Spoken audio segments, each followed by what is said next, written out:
Have you ever paused to truly look at a common mushroom? You Oh. know, maybe just a simple button mushroom on your plate or like a vibrant red cap peeking out from the damp forest floor. Yeah, most people probably just think, mushroom. Exactly. But what if I told you that familiar cap is just the tiniest tip of this, well, colossal hidden biological iceberg? Oh, absolutely. Because beneath that cap, stretching through these vast underground networks and Huh. even sometimes residing unseen, within our very bodies, Yeah. there's this world of astonishing complexity. And profound impact, often in really surprising ways. Definitely. Welcome to the deep dive.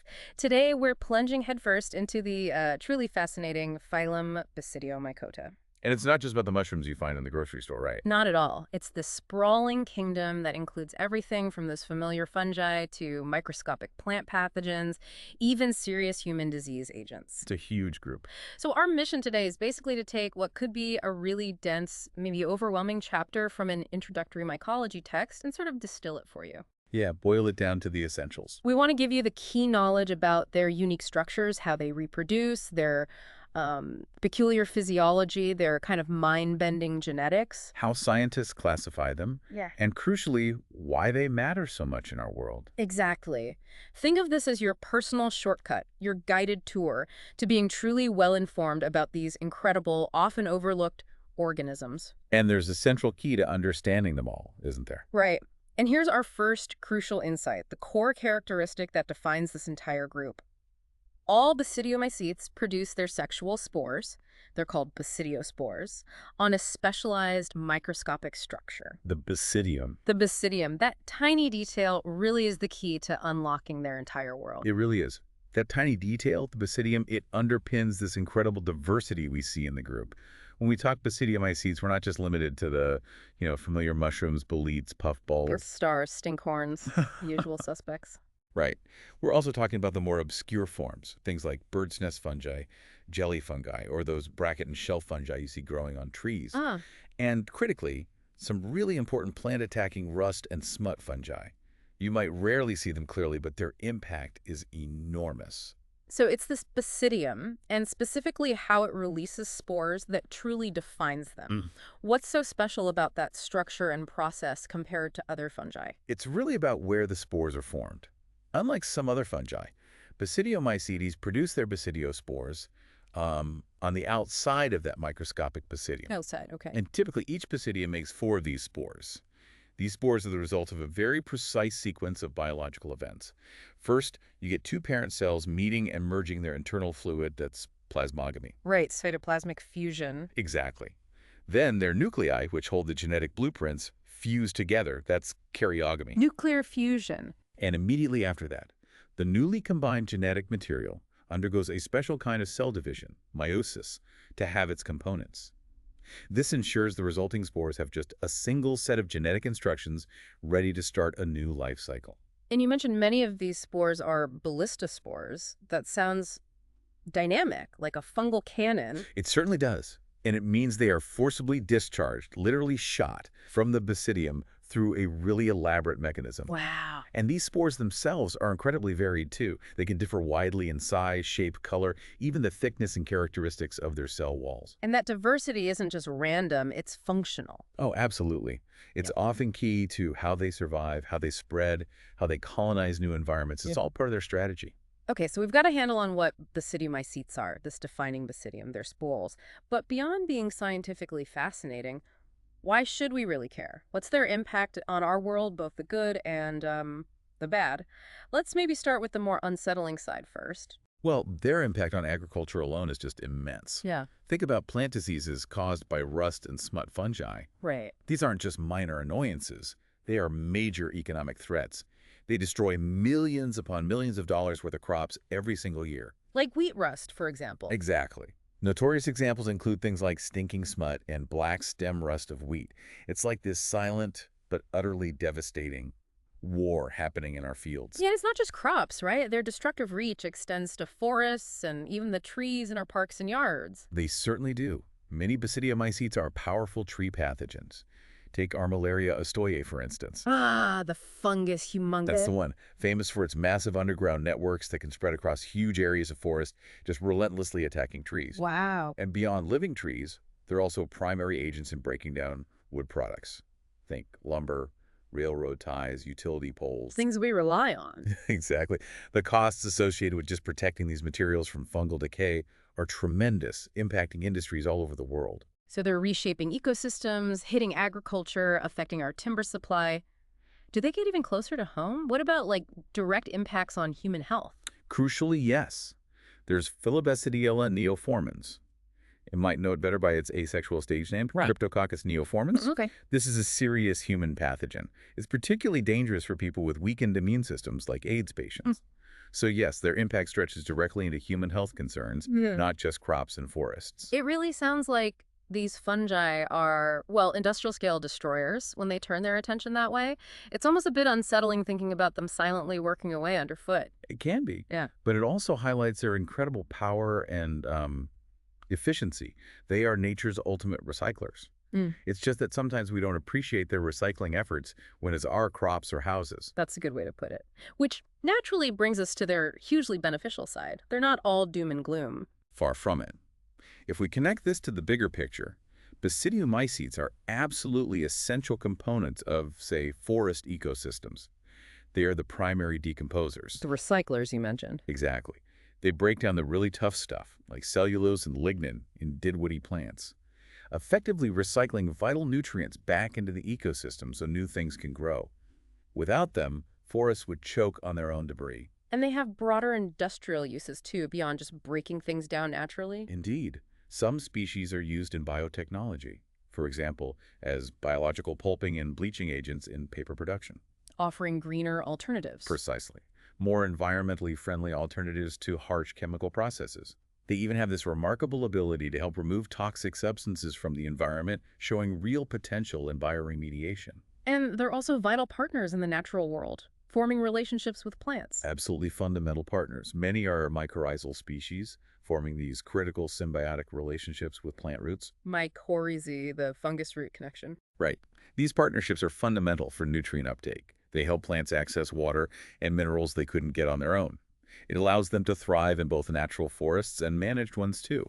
It's a true underground economy that sustains our forests. And of course, we can't talk about Basidiomycetes without talking about food. The mushroom industry seems huge now. It is. The cultivation of mushrooms is a considerable and still growing global industry. Yeah. We see Agaricus brunescens, that's the common button mushroom, Portobello cremini, alongside others like shiitake, Lentinula edodes, and oyster mushrooms, Pirota species, becoming staples in grocery stores and on restaurant menus worldwide. And for the more adventurous, there are wild mushrooms, often prized by chefs and connoisseurs for those unique, intense flavors. This brings up a really critical point, though. While many wild mushrooms are highly valued and delicious, caution is absolutely paramount. You have to be careful. Because some are dangerous. Very dangerous. A significant number of species are highly poisonous, and sadly, reports of mushroom poisonings, some of which are fatal, are unfortunately common news items. So the message is clear: don't guess. Never, ever guess. Never consume a wild mushroom unless you are 100% absolutely certain of its identification by a qualified expert. It's just not worth the risk. A vital safety warning. Okay, so beyond just eating them, Basidiomycetes are also known for producing this huge variety of secondary compounds. We're talking interesting scents, unique tastes, even vibrant colors. Yes, the chemical diversity is just stunning. Some produce quite pleasant odor, balsamic, almond, fruity, floral. Others, well, they can generate rather unpleasant scents, like sweat or sulfur. And these smells can actually help identify them. Mycologists use them. They've even named species based on these smells, like Mabellina for its almond scent, or Malodora for a particularly noxious one. Think of stinkhorns, too. Their smell is key to their spore dispersal by attracting insects. Right, and then there are unique tastes. Yes, like pungent sesquiterpenes. Some animals, like opossums, are apparently highly sensitive to these tastes, maybe as a defense mechanism for the fungus. So these compounds aren't just random chemical byproducts. They have real biological significance and maybe even potential uses, right? Exactly. They play roles in defense, communication, influencing other organisms. For instance, there's this fascinating case where low levels of tolerance to amatoxins, Those deadly compounds in Amanita mushrooms and certain Drosophila fruit flies actually helps them escape nematode parasites and competition. Wow. It just hints at the complex web of interactions these chemicals mediate. And of course, it points towards significant biotechnological potential, finding new medicines, industrial enzymes, things like that. We've covered their incredible impact, the good and the bad, and that tiny basidium that defines them. But let's zoom out again. All this influence comes from their physical structure. We picture a mushroom, but that's just the fruiting body, right? What's the main event happening beneath the surface? What's the actual anatomy? Yeah, think of an almost invisible underground web. It's this intricate, sprawling network called the mycelium. Mycelium, okay. It's woven from countless microscopic branching threads. Those are the hyphae, and these hyphae are typically divided by internal crosswalls, the septa we mentioned. So individual threads are too small to see. Right, you need a microscope for a single hypha. Yeah. But their collective mass, the mycelium, is often plainly visible. You might see it spreading in a fan shape through a rotten log or in dead leaves, often appearing white or bright yellow, sometimes even orange. And some species take this network building to another level with rhizomorphs. They sound robust. They really are. Imagine these dense, shoestring-like structures. They're made of many hyphae growing tightly packed and parallel to each other, sometimes even wrapped in a protective outer sheath. And what's their function? Why build these shoestrings? Their function is quite remarkable. They are vital for the spread of certain species, almost like fungal highways. They allow the fungus to explore new territory, search for resources, and efficiently transport and accumulate nutrients over distances. Faster than just growing as single threads. Much faster. For instance, the rhizomorphs of Armillaria, that fungus humongous, extend way faster than its individual hyphae could. They're typically about 0.5 millimeter to 2 millimeters thick, but some can get up to 4 or 5 millimeters. And where do you find them? Just underground? Usually in soil, especially the organic layers, or in leaf litter. But surprisingly, some tropical marasmia species can actually have them growing up into tree canopies, exploring the air as well as the ground. Wow, fungal highways in the treetops. Okay, you mentioned the internal cross walls, the septa in the hyphae.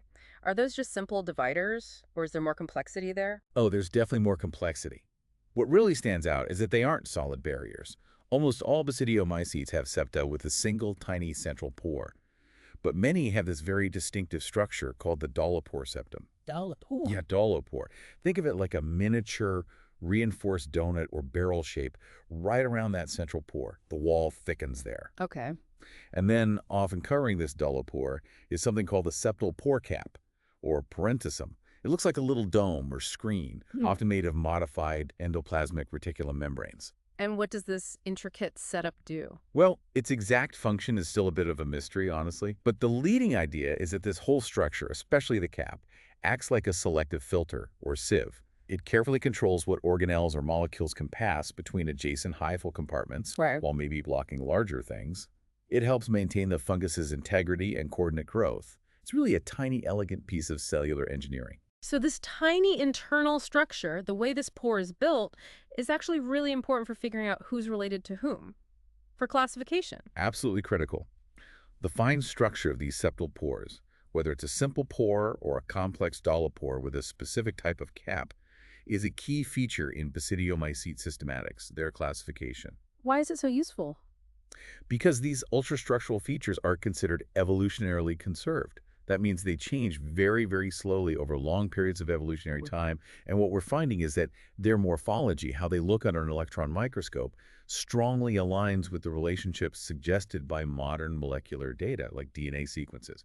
It's proving to be a very powerful tool. Okay, and speaking of complex structures, the part we do see, the fruiting body, the mushroom, the bracket, the puffball, that's actually a highly organized tissue called a basidiocarp, right? Formed from what you call tertiary mycelium. That's exactly right. The tertiary mycelium isn't a different type of hypha. It's the term for these highly organized, specialized tissues that arrange themselves to form the visible striatum, the basidiocarp. And these can vary wildly. Incredibly so. They range from microscopic specks to truly massive structures.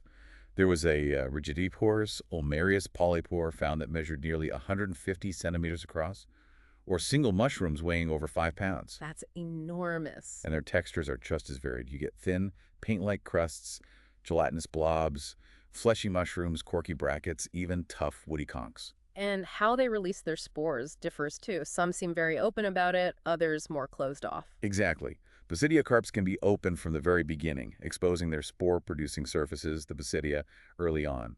Others might open up later in development. And then you have forms like puffballs that remain completely closed. So how do the spores get out of those?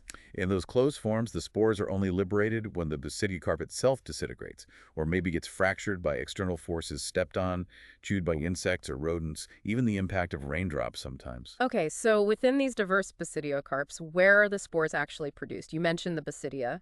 They're produced in a very specific organized layer called the hymenium. Think of it as the fertile surface within the basidiocarp. Like an Ascomycetes. Similar concept, yes. Sure.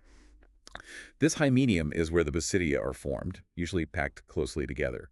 But they're not alone in there. There are also other sterile elements mixed in. Sterile elements, like what? Two main types are basidials, which are basically immature or supporting cells that look a bit like basidia, and cystidia. Cystidia. Yeah, cystidia.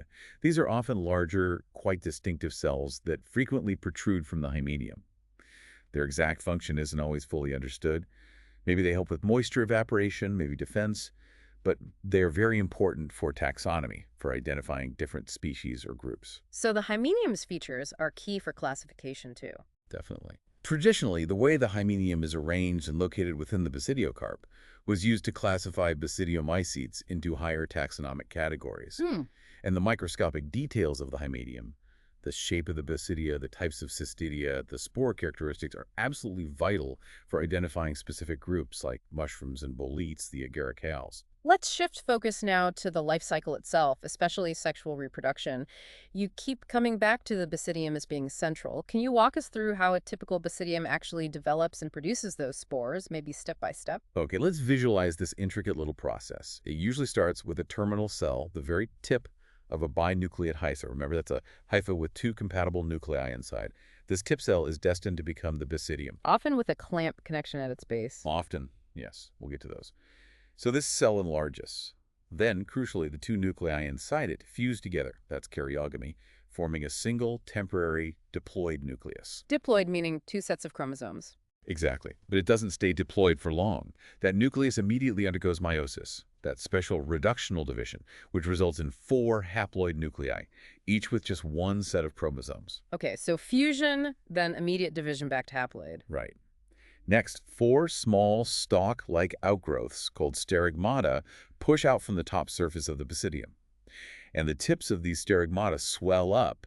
These become the basidiospore initials. Like little balloons inflating? Kinda, yeah. And then those 4 haploid nuclei migrate, one into each developing basidiospore initial through the strigma.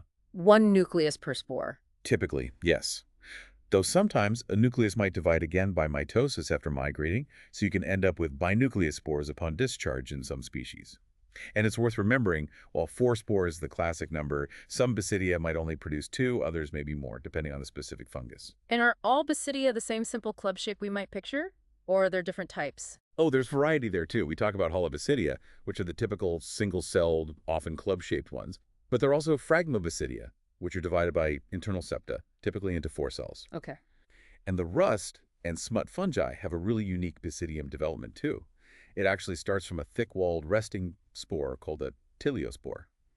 So lots of variation on that fundamental structure. What about the basidiospores themselves once they're made? How do they get around and what different forms do they take? Well, basidiospores are typically unicellular and, as we said, haploid. When they land somewhere suitable, most undergo direct germination.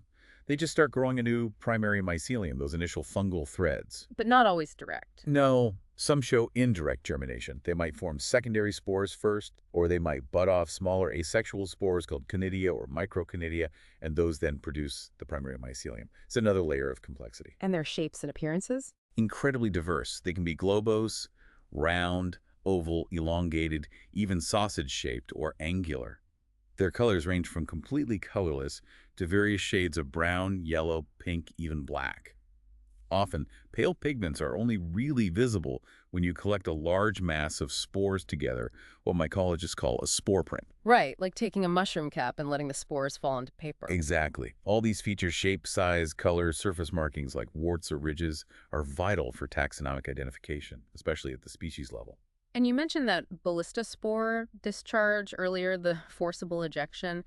How does that amazing biological catapult actually work? It sounds fascinating. It really is a neat piece of biophysics. The spore has this tiny little projection near where it attaches to the sterigma called the hilar appendix. At this point, a small liquid bubble, famously called Buller's drop, starts to form. A water droplet. Essentially, yes, exuded by the fungus. As this drop rapidly enlarges, it's thought to cause a sudden shift in the spore's center of gravity and maybe surface tension changes that create a burst of momentum. This force rapidly propels the spore off the sterigma, launching it away from the hymenium, often just far enough to clear the gills or pores and get caught in air currents. An elegant, tiny slingshot. A perfect description.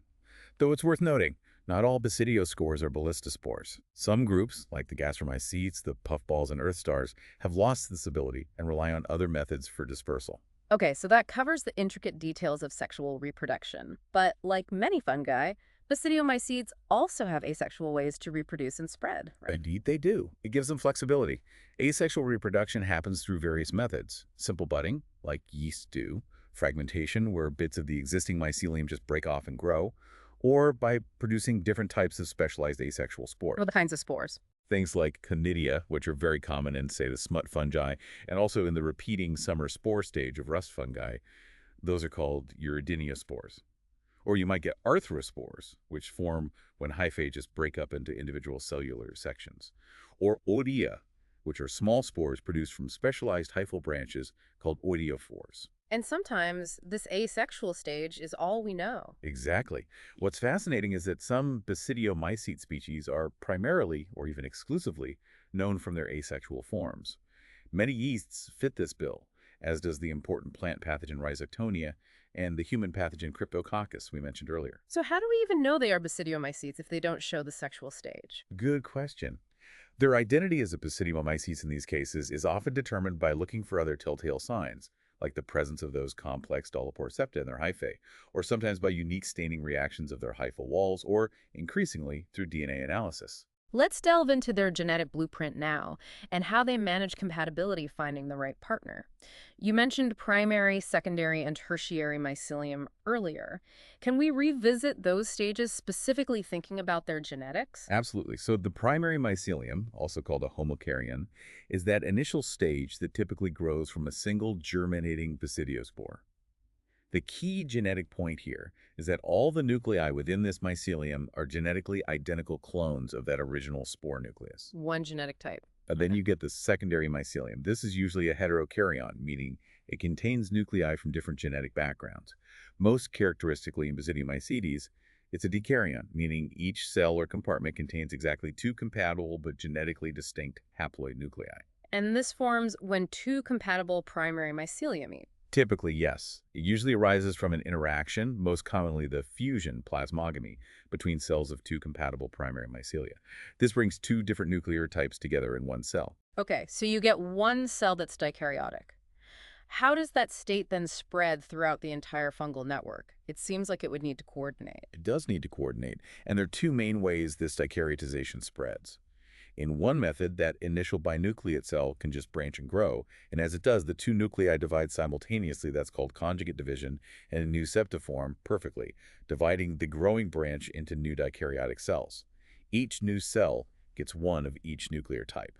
Okay, direct growth? What's the other way? The other way, which is often more common, involves a fascinating migration. After the initial fusion creates a dikaryotic cell, the nuclei in that cell undergo rapid division. Then, daughter nuclei from one parent type actually migrate into the primary mycelium of the other compatible partner. Migrate through the existing network. Yes. This often requires temporary breakdown or modification of the septal pores to allow the nuclei to pass freely between cells. This nuclear migration continues until both of the original parent mycelia are fully dicaryotized, containing pairs of compatible nuclei throughout. That sounds incredibly complex and coordinated. And this leads us to something you mentioned briefly, clamp connections. These sound really specific and maybe important for maintaining that dikaryotic state. They are absolutely ingenious and vital for many species. Clamp connections are these special small hook-like structures that form at the growing tip of a hypha, specifically during that conjugate division of the two nuclei in the dikaryon. What's their purpose? They function as this incredibly elaborate mechanism, almost like a biological buckle or bypass, to ensure that each new cell or compartment formed behind the growing tip receives exactly one of each of the two compatible nuclei. It guarantees the maintenance of that essential dikaryotic condition. Can you describe how it works? It sounds intricate. It is. During nuclear division, one nucleus divides along the main hyphal axis. The other divides into the small, backward projecting hook, the clamp initial. A septum forms, cutting off the clamp cell with one nucleus. The tip cell now has two nuclei. Then the clamp cell fuses back with the subterminal cell, the one just behind the tip, delivering its nucleus, so that cell also becomes dikaryotic. Then a final septum forms behind the tip cell. It's a little dance that ensures perfect distribution. Wow, nature's little quality control check for nuclear pairing. Exactly. And while their presence is generally a very reliable indicator of a dikaryotic mycelium in Basidiomycetes, as always in biology, there are some exceptions some groups manage without them. Okay, so they have this mechanism to maintain the dekaryon, but how do they actually find a compatible partner in the first place to even start this genetic dance? What are their sexual compatibility systems like? Right, it's not just any two primary mycelia that can successfully pair up. While some Basidiomyces are homothalic, meaning they are self-fertile and can essentially mate with themselves. No partner needed. Correct.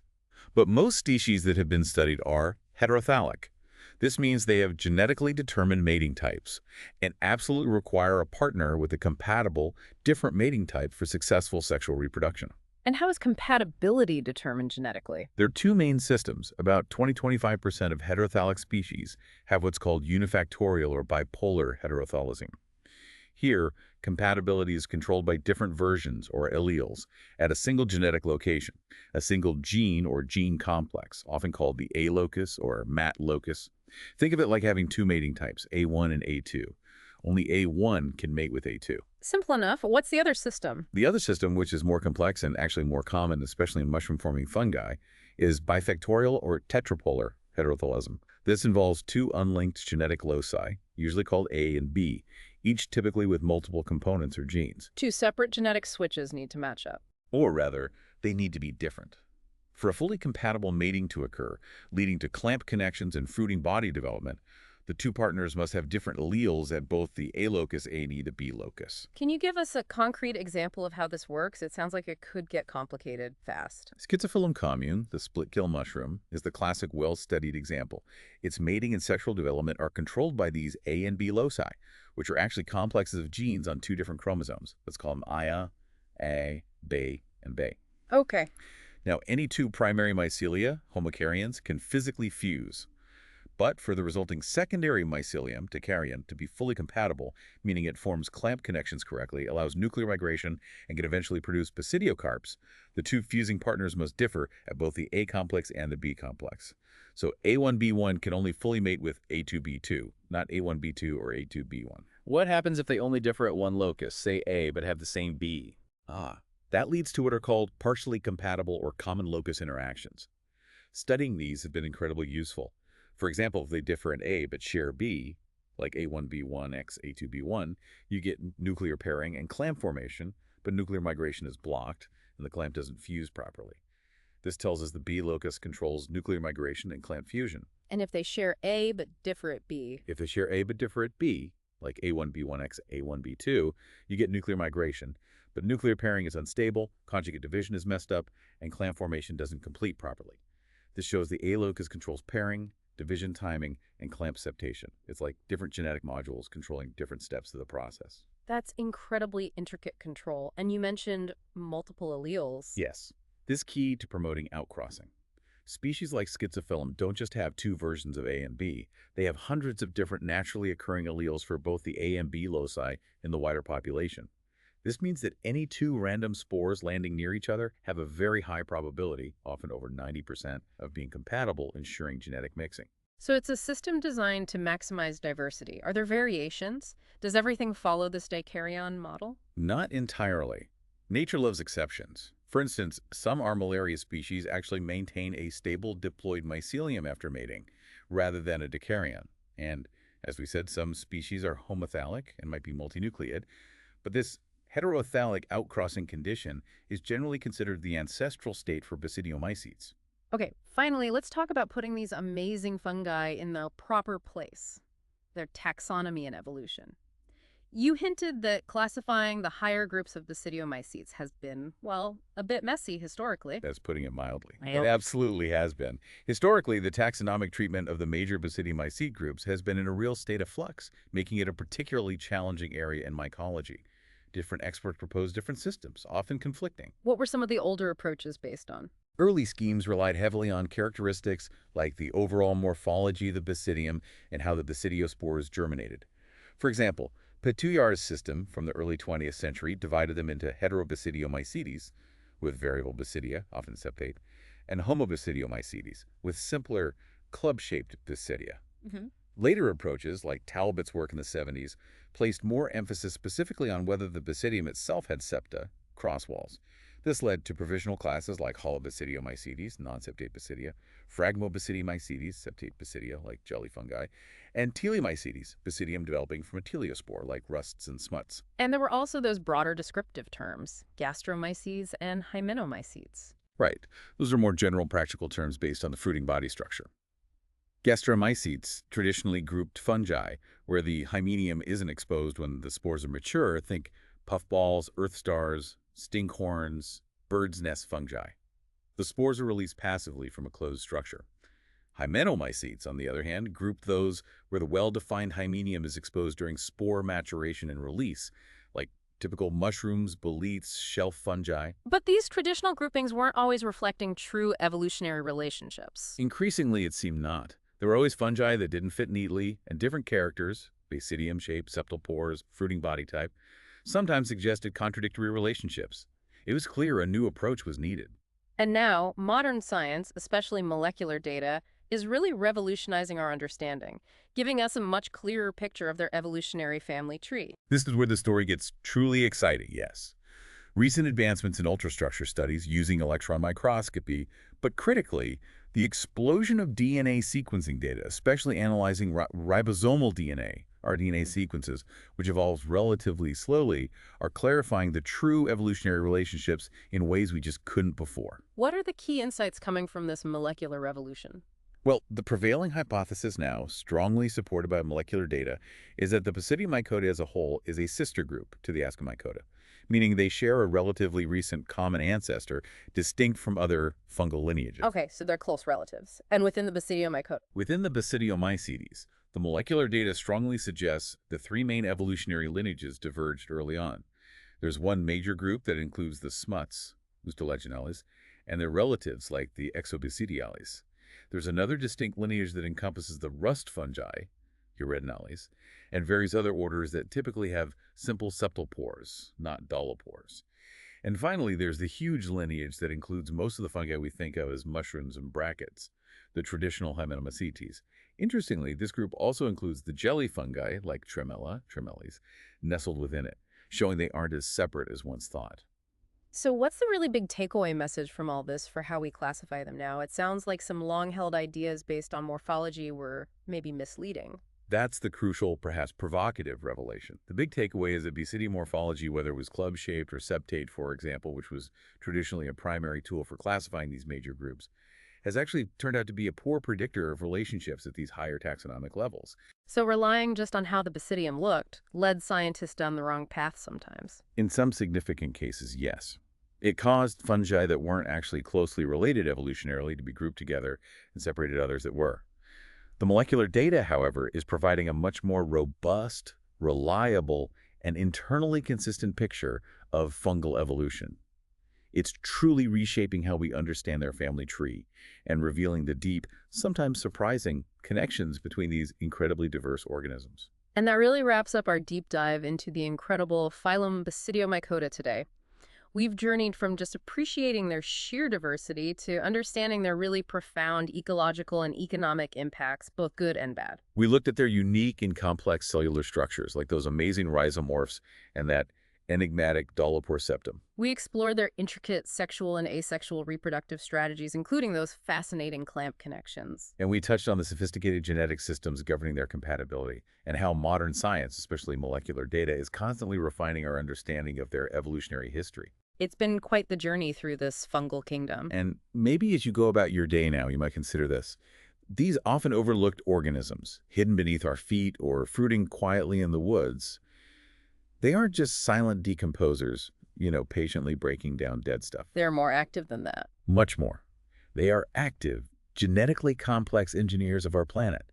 They're constantly interacting with their environment, communicating, competing, cooperating, evolving in ways we are honestly only just beginning to fully appreciate. What more might these silent, hidden masterminds reveal about life itself? That is a truly mind-expanding thought to leave us with. Thank you so much for joining us on this deep dive into the fascinating world of Basidiomycetes. My pleasure. And thank you for being a part of the Deep Dive family.